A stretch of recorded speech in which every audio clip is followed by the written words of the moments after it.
China has been secretly funding many countries. It's completely against the rules.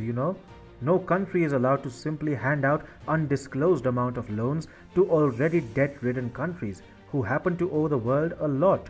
Yet, China is doing so because international bodies like the World Bank and IMF are in its pockets. Not only does China bankroll some nations in Asia and Africa, but it also owns international bodies which are meant to uphold a rules-based world order. Instead, they have devoted themselves to please China and continue to bend the rules for the paper dragon. This must stop. Hi and welcome.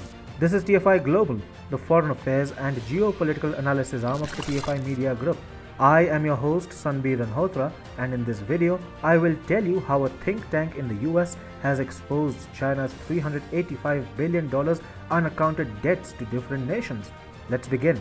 The consequences of China's infamous debt trap could be far-reaching than what is reported by analysts worldwide. As per a report by the US-based AidData lab, China could be underreporting its debt given to developing and underdeveloped countries by a staggering amount of $385 billion with intentions to evade the World Bank's Debtor reporting system or DRS. Countries including Pakistan and Laos are believed to be the biggest beneficiaries of China's off-the-record lending transactions. As per a Nikkei Asia report, the World Bank and IMF are aware of the situation but have so far failed to act upon the massive discrepancy. These under-the-table debts received from China help the beneficiary countries in managing their balance sheets and fleecing money from the multilateral debt providers and global financial institutions. China tricks the world bodies by offering debt to foreign private companies by using special purpose vehicles. The special purpose vehicle is a special purpose legal entity created for fulfilling narrow tasks.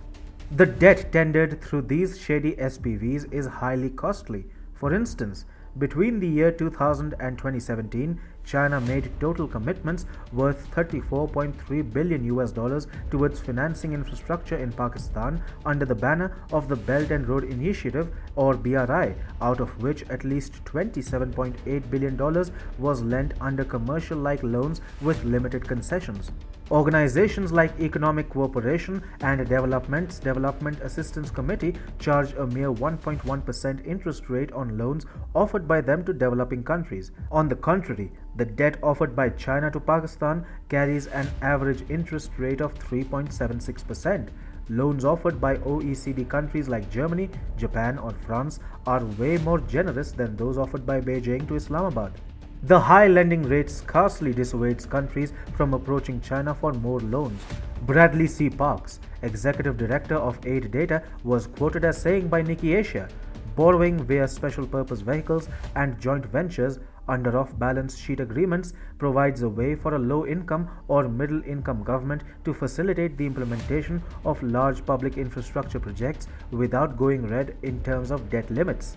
The hidden debt from China also helps countries avert the domestic political resistance stemming from the worries of the involvement of foreign powers in national strategic assets. For instance, the $5.9 billion China-Laos railway project is funded through hidden debt by the China Exim Bank. The amount is roughly equivalent to one-third of Laos's total GDP. Similarly, the highly corrupt rulers of some African states heavily rely upon these unaccounted loans from China in order to keep their reign afloat. As per China-Africa Research Initiative, Zambia's debt to Chinese public and private lenders is $6.6 billion, which is almost double the amount disclosed by the previous Zambian governments. Belt and Road Initiative, the mainstay of China's debt trap adventurism, has pushed 42 countries to the level of having their public debt exposure to China over 10% of their GDPs. If the hidden debt is taken into account, the situation could be more gruesome. Parks added, "We estimate that an average government is underreporting its actual and potential repayment obligations to China by an amount that is equivalent to 5.8% of its GDP, based on individual underreporting estimates for 165 countries."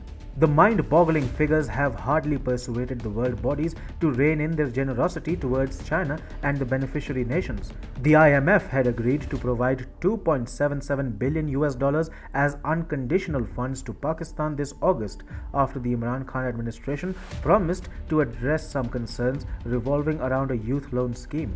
Thanks to the IMF's auspices, Pakistan always manages to get its pockets filled with easy loans despite having its economy mired in a neck-deep debt crisis. The IMF and World Bank are deeply influenced by Beijing, which explains their highly lax attitude towards China's deceptive tricks. The World Bank recently came under fire for tampering with the ease of doing business rankings to make China look like a better investment destination than it actually is.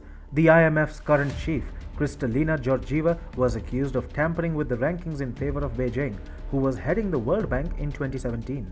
Through its hidden debt racket, Beijing also wants to downplay the menace of its debt trap adventurism that has left several economies paralyzed worldwide. Countries like Laos, Cambodia, Sri Lanka, and various African countries are enmeshed in the China-engineered debt crisis.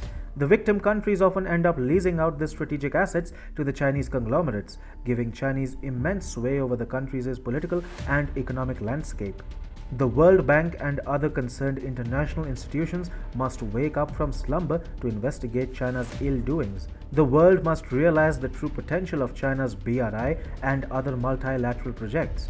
China cannot be given a free pass to toss around the norms and rules-based world financial order to prevent a hostile Chinese takeover of the small economies.